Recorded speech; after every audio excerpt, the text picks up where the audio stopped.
So I was talking to some friends this week about last week's Torah portion Truma, and this idea, if we're talking about building the Mishkan, are we really talking about, and if the Torah is eternal, so how do we relate to these verses today? Are we meant to understand these verses in the sense that, we'll come back to revive these things so it's knowledge, like a technical manual we should all be acquainted with?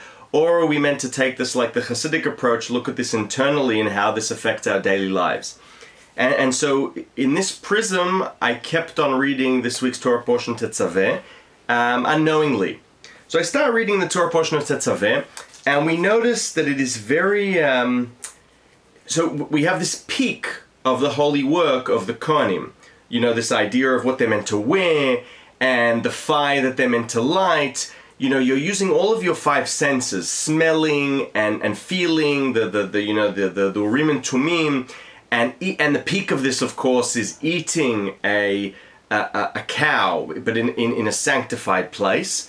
But it all seems very technical and even very cold. There is one thing that is missing, and that is emotion. There is no emotion in what's going on here. It is very technical. It is literally taking aspects from the natural world and sanctifying them, and this act of kedusha, of sanctification, seems very, very technical, and it also seems to be all about the Kohanim.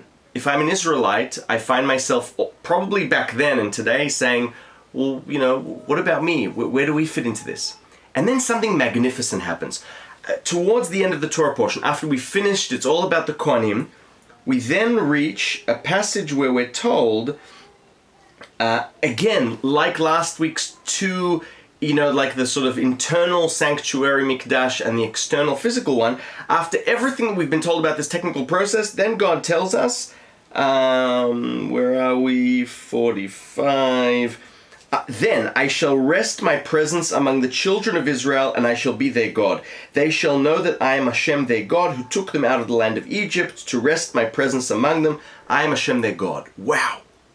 The climax of everything we've read about this technical process that has everything to do only with the Kohanites concludes by God saying, supposedly, if the Kohanites do everything they're meant to do, then I, God, will manifest myself in each and every one of you.